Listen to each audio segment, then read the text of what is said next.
Good morning and welcome to Veterans Heartbeat, on the pulse of the veteran, where we discuss issues of health, happiness, opportunity, and well-being of interest to the veteran community, their families, and the community who honors them. Good morning and welcome to another episode of Veterans Heartbeat, brought to you by River, the Rural Institute for Veterans Education and Research.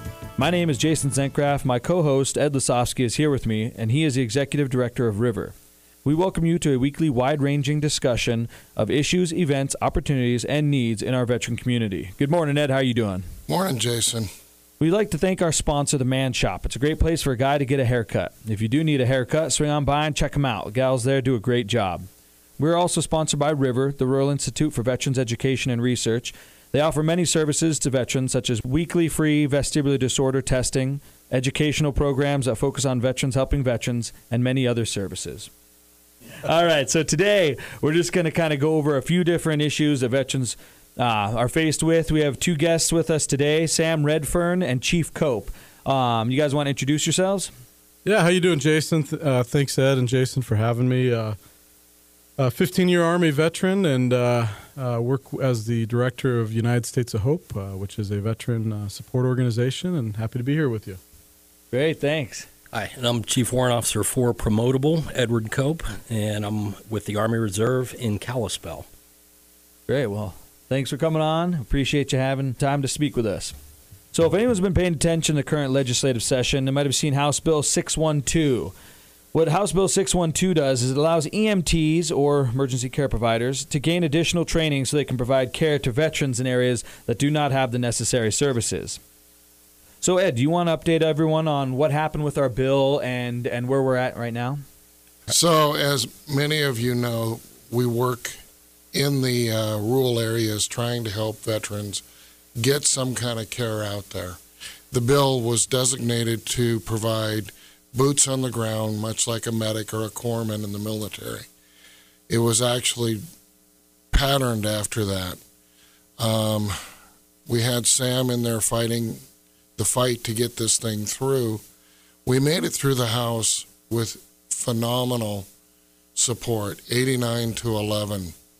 And unfortunately, when we hit the Senate, Senator Sands, Diane Sands right here from Missoula, stood up in the committee and on the record said that because her bill didn't get through, she was going to kill this bill. And that's exactly what she did. Sam, do you want to talk a little more about it? Yeah, Ed, thanks for the background. It was a very tough battle in the legislature. We really did well in the House, as you stated. We had a 89-11 and 94-6 victory. The committee wins were solid. And then we moved on. It was kind of like working with the Jedi and then moving over onto the Sith. Then we moved to the Senate. And it became a really tough battle, Ed. And we had colonels that were flying in. We had combat vet NCOs that came in and supported the bill. And one of the things we did learn is there was some education that had to occur. There was some misunderstandings. But what surprised me the most was that this became a political football. This was a nonpartisan bill. It was a bill that basically had to do with providing veterans with the best health care and community-based solutions possible. I'm really proud of your organization and your team, Ed, for the hard work you put in. And you know, we had to do some convincing in the Senate. I'm really excited that Senator Olszewski, who's an Air Force vet, and Senator Howard, who was a Vietnam vet, came around on the bill. But as you said, Senator Sands really opposed this bill, and she had a lot of weight. She's a senior senator in the Senate, and that made some of the senators jumpy. We were able to really assuage those concerns. And go ahead, Ed. Well, let's step out of the political realm. Yeah. And let's head for where we are now. Without this bill, we don't have the people that are needed. That's one of the reasons we asked Chief Cope to come in. You're very aware, as one of the senior leaders in the reserve, what is going on in the veterans world. How badly do you think this hurt us in the veterans world? What's going to be the fallout? I think especially where you're going to see the most impact is in Montana's rural areas. Here in western Montana, we're blessed with having a lot of resources available. However, those veterans that live in Jordan or Circle or Glendive or Winnett, they're just not going to get that opportunity because nobody's going to have the chance to provide that service to them. What kind of issues have you been seeing out in the rural areas? Mostly with access. Like, for example, we all have dealt with the Veterans Administration before, and there's basically only one hospital for the state of Montana, and that's at Fort Harrison. So for any event or medical issue that you need to have addressed, it's out of the area. Unless you happen to live in the Helena area, then you're traveling to Fort Harrison. So that's for some veterans. That can be a significant drive. I know here at River, we've done a lot of work with veterans in different crisis modes. Our census count is over 3,000 clinical interventions. We've worked with 160 families that have lost somebody, so this was a personal loss to me. But when you start looking at this, as Sam said, there's a lot of education that needs to be done. People don't understand, and one of the things that I got over and over again, and I've been having this battle since we formed River, and a lot of people think that only a master's level therapist is capable of providing any kind of support or counseling for another veteran. Do you want to address that? I don't know as much on this as probably what you'd like, but yeah, I agree that you don't need as much to intervene in behalf of a friend, and as veterans, we're all friends basically, because we've all stood up to the same line. So I think providing assistance to a fellow veteran, the education that you would need to be significant, but it doesn't need to reach the, doctoral level or even as much as a paramedic probably. In the reserves, you've got battle buddies. Can you explain what a battle buddy can do for another guy in trouble? You can be there when he needs you. And so, for example, I've more than once have taken the call, from friends that I consider my battle buddies and helped myself intervene on their behalf. And in fact, I'd like to give a shout out to them because, I'm here for them. So hopefully they're listening. So, those of us are there willing to step up, like, for example, your organization, to stand up for veterans, that issues like that are what we need addressed, and that this bill does go a long way in addressing that. Again, staying out of the political realm because we don't want to cross over here, but I know that when I formed River, there was not another veterans organization that I could find that specifically went after the suicide issue. Do you know of any? I don't. I know we in the reserve receive a lot of training, so there are phone number resources that we are given, various hotlines, but as far as an actual local organization, I'm not aware of any. What about the national organizations? The national organization, of course, you're going to ask me, and I don't have the number off the top of my head. I'd have to actually look it up. But are you talking about the suicide hotline? Correct, yeah. But I'm asking, is there and I'm not going to mention names because we're not trying to, this program is about positivity. How can we as veterans, and if there is an organization out there that wants to step up, get a hold of River. We'll put you on this show. But you're not aware of any other organization that's their mission statement? I'm not, no. See, and that's what we've been finding a lot of. And when you mention the issue of suicide, many people run because it's a scary situation. One of the things that we learned in our educational programming is that many people are afraid that if somebody does complete suicide, then the family members might sue you. We've never experienced that in River. Most of the family members and maybe Sam can hit a little bit about this, but what we've seen when we've done the interventions after a completed suicide, the overall comments that we got back was, well, at least they're at peace. They were tired of them being tortured because there was no services for them. Sam? Yeah, I mean, I've intervened in over a dozen situations here in Montana, and sadly, as Chief Cope stated and you stated, Ed, there are few resources available, and that's where we have to rely on battle buddies and vet to vet. A lot of times it's been military families that knew me when I was a chaplain assistant or knew of my organization, USOH, and those families are grateful for the help that you offer, and a lot of times the families are struggling with what they could have done, a lot of what ifs or what signs they missed. And I think that's where organizations like ours, Ed, should come out there and be proactive and educate. We get this in the Army. What are some of the warning signs? What are, giving away possessions or talking distantly or things that happen post-deployment, or perhaps as veterans find out life-changing news. It could be a divorce. It could be a change of status, economic status, loss of a job, loss of a house. So we need to also be proactive on the education side. And we got to remember the families. And the families also need follow-up. And there's not a lot of follow-up of care in a rural state like Montana. So one of the issues that we're forever going to be battling is how to include the families in the care of the veteran. The VA does a great job with what they do, but their mandate isn't including the family members. So that becomes another issue.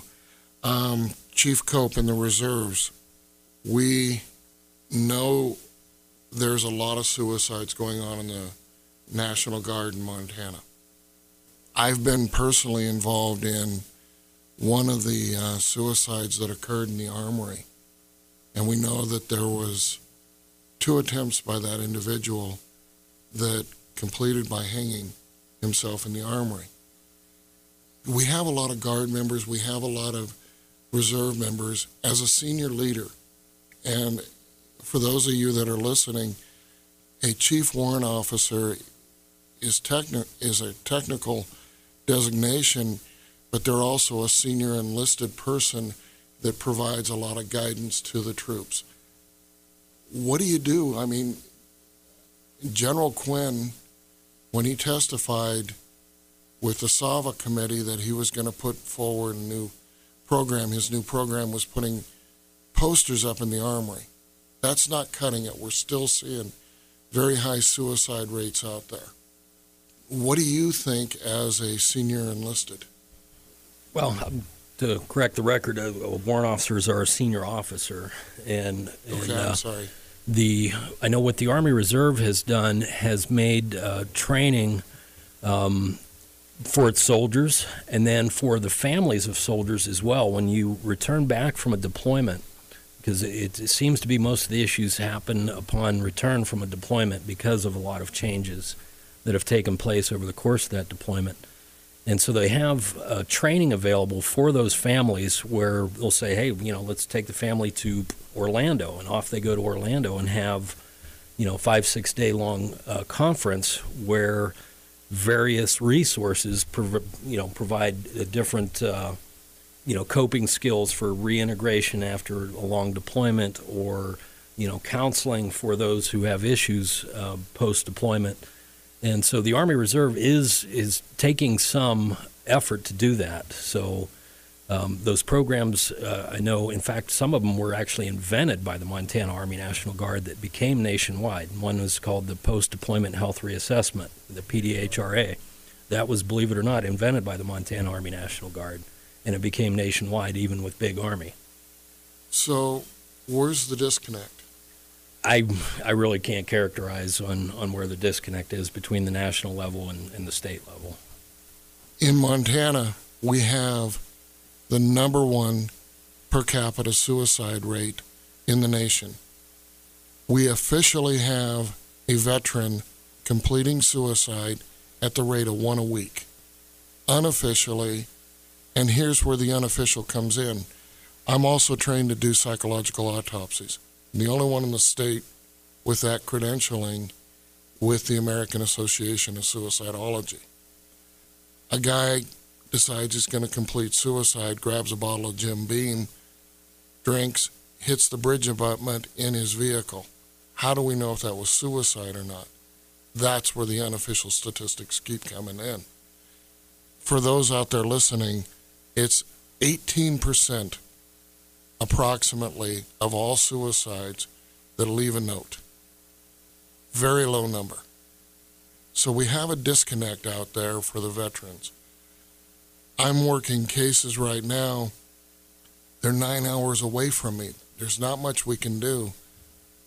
What do we do for those individuals, Sam? Well, I know that Chief Cope, I'll take this one as a civilian who was military. There is a big disconnect between DOD and VA and DOD and the community resources. And we need to start holding DOD accountable, sergeant majors, captains, colonels, and generals for dumping their great soldiers, our national heroes and Montana treasures, into communities. We have a big problem, Ed, as you know, bad paper discharges.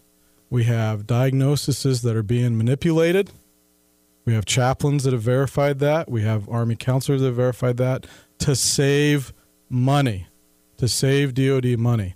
Our greatest resources are the people that signed the bottom line, the 1% that stood up for this country, and that is a disgrace. It needs to end. So when you talk to DOD, they're going to say, well, Congress doesn't transition well.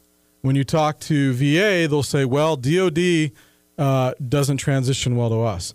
So we need, as a community, as veteran organizations, again, this is my foxhole view. I'm not speaking for anyone else, but we need to start holding DOD accountable. It's more than just DOD. It is, but that's where it starts, on the transition. In the reserve components, it's rather interesting because, like with the soldier that completed by hanging himself in the armory, right? The National Guard says, well, if he's not there on our time, then he's not our responsibility. But if you held DOD accountable, then the Guard would suddenly take ownership of the troops more strongly, especially post-deployment. Like Chief said, they created this post-deployment health program, PDHRA. Is that the right acronym? Correct. So part of what the solution is programs of what you're doing, Ed, and part of that is getting DOD to recognize those programs and work together with the community and with the VA. They're not talking to each other. So, Sam, one of the issues that I see with a disconnect, and we're seeing a lot of crisis in our National Guard troops, is sometimes they're state, sometimes they're federal. Right. And sometimes they're neither. Right. So I fell under federal my whole career, active and reserve. And it was foreign to me coming back to Montana, dealing with the issues that the state had. And they were handled uniquely and differently, even within component to component. There are differences. So when you're dealing with a state like Montana, bigger than Germany, vast rural expanse, and our Big Sky home, you drop off soldiers post-war into places like Chief mentioned, Jordan Circle, Scobie, Sydney, and Culbertson, and you leave them alone without any community resources, and they've gone through a war experience, a combat experience that changes them fundamentally, and don't give not only them but their families any resources. Thank God we had some post-deployment and yellow ribbon that developed over the last 4 years. But what I'm talking about, what I'd like to see, is taking good, solid organizations in the vet community and teaming up with DOD and the Montana Army National Guard and federal and saying, hey, how can we transition better? How can we deliver resources? We talk as a Army about soldier for life, and that means that sacred duty is it goes both ways. There's an obligation both ways, and that's something that goes back to President Lincoln, who said we shall take care of the veteran, the orphan, and the widow. again, without getting into the politics of this, because I know, Chief, you can't, but you've seen a lot of the bad paper going around, correct? I have, yes. I know we're working a case right now with a Purple Heart recipient. He has spinal fractures that was documented that only came up after 2 years of us fighting with the VA to get him any kind of compensation. And then he was almost put out with bad paper with all of these medals. But yet, a number of people in his guard unit were put out with all kinds of bad paper that they were just, it was like wallpaper. It was just like, here it is. I guess at my level, since I have the unique responsibility of being able to work at the unit level where I work directly with soldiers, as well as on the Army Reserve side as a senior warrant officer leader, I work at actually the largest command in the Army Reserve, the 377th Theater Sustainment Command. And so I get to work not only in conjunction with soldiers, but with senior leaders. And so when I work with soldiers, I try to advocate and get them as much information as possible so that they're treated correctly. So, like, for example, I know I've worked with Sam in the past with his issues and tried to, get the best treatment that we could get for him in the Army Reserve. And I do that for all the soldiers that I work with on a daily basis. Reserve Guard or any other reserve component, I'm faced with, and families call me for help when their loved one is having a lot of issues during their weekend drills and stuff like that. What are your recommendations? How do we help in those situations? I guess it all starts with the basic leadership of it is that soldiers that are in a leadership role, be it squad leader, platoon sergeant, platoon leader, get to know their soldiers. And even in the reserve components, talk to them off time, during the week, when you're not on duty, is to get to know your soldiers, and that way you get a chance to understand what their positions are, what their family situations are like, to where you can provide influence into their daily lives. And if I can add to that, Ed, the conversation that you two are having is exciting for me, because if senior leaders in the military are talking to civilian leaders in the community of vet organizations that do recreational events or therapy, then there's a conversation started, there's a resource building. And there are, so many laws and regulations that govern a lot of this. HIPAA, there's unit requirements and so forth. So as long as you continue that conversation with leaders in the military, we can start from there and have a resource for squad leaders, platoon leaders within communities. So I've been on a drill weekend with exactly that scenario of suicidal ideation. And that was handled internally with the unit and the soldier, but the family got no support. And I got a complaint about that after the AER at the family. And Ed, there's a lot of regulations on that. There's a lot of privacy issues. For those that are listening, AER is After Action Report. And that's after an incident has occurred. There's everybody getting together. That being said, I'm going to give you for instance, that there's a bunch of different hotlines. Mm-hmm. One of the hotlines and a lot of the issues I do come up with, if it's a veteran, I have found that there are ways to work within the VA system.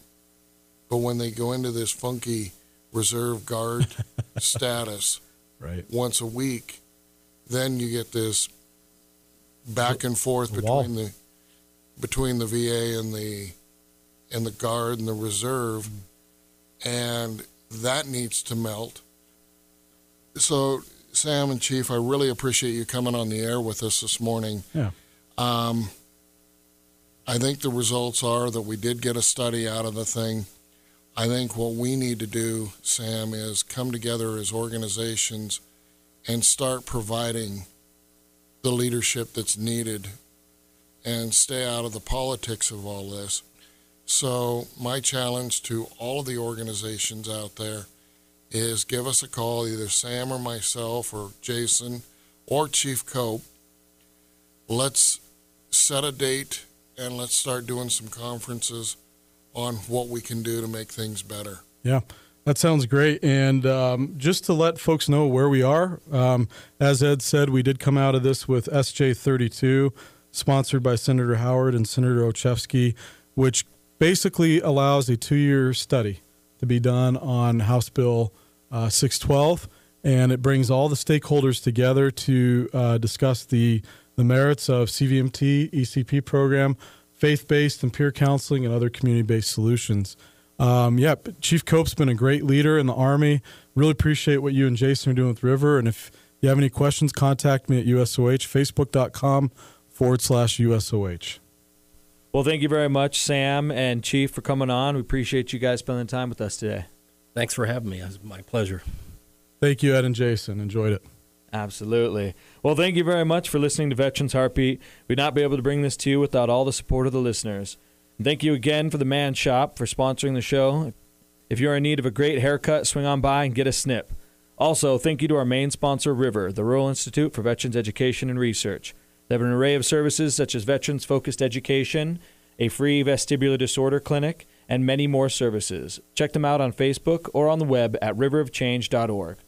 Lastly, we'd like to show our appreciation to all of our veterans. Thank you for serving our country and keeping us safe.